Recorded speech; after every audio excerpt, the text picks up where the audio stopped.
नमस्कार, simple recipe चॅनलमध्ये तुमचं खूप खूप स्वागत आहे। आषाढी एकादशी जवळ आलेली आहे।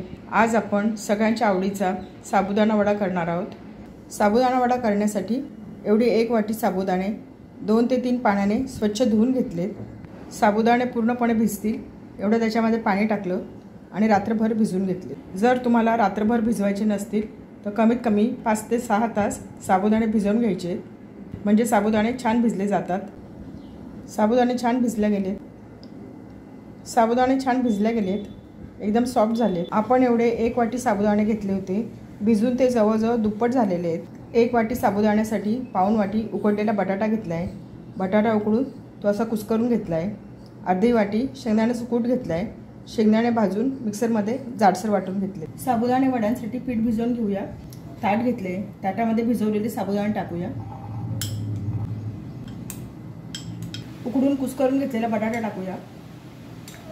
शेंगदाण्याचा कूट, याच्यामध्ये 2 हिरव्या मिरच्या आणि छोट्यासा आल्याचा तुकडा मिक्सरमध्ये जाडसर वाटून घेतलाय ते टाकूया।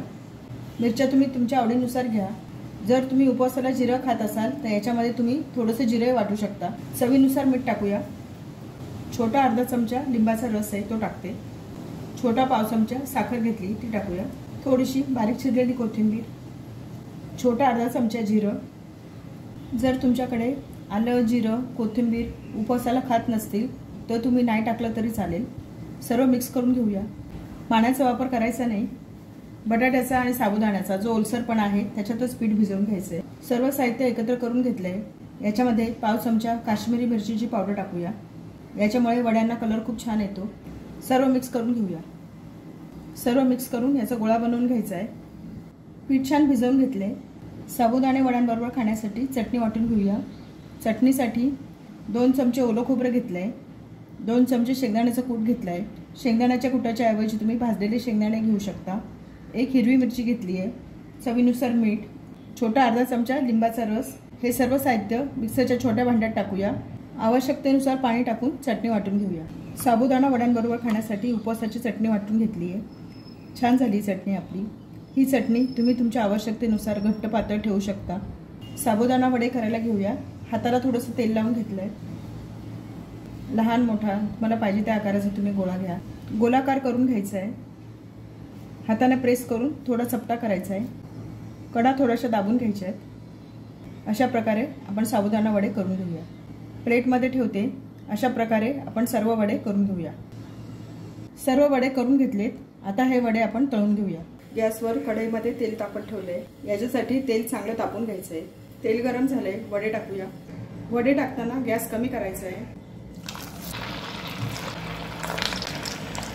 वडे टाकून झाल्यानंतर गॅस मिडियम करायचा आहे। हे वडे तळताना काळजीपूर्वक तळायचे।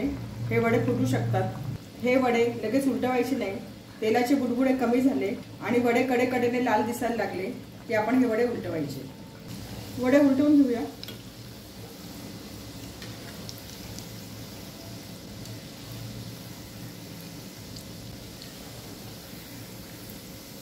हे वडे तळताना गॅस मिडियम ठेवायचा। गॅस जर कमी ठेवला तर हे वडे जास्त तेलकट होतात। छान रंग आलाय वड्यांना, छान फुगले, छान कुरकुरीत झालेत। आता हे वडे आपण काढून घेऊया। छान झाले आपले साबुदाणा वडे। अशाच पद्धतीने उरलेले वडे मी तळून घेते। आपले साबुदाणा वडे तयार झालेत। उपवासाच्या चटणीबरोबर सर्व केलेत। छान झालेत वडे आपले। हे वडे आपण उपवासाच्या चटणीबरोबर दह्याबरोबर खाऊ शकतो। नुसतेही छान लागतात। साबुदाणा वडे हा सगळ्यांच्या आवडीचा प्रकार आहे। सगळ्यांच्या घरी बनवले जातात।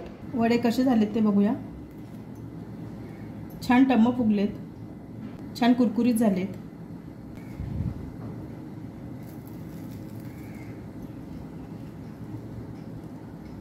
आतून छान खुसखुशीत झालेत। छान झालेत आपले साबुदाणा वडे।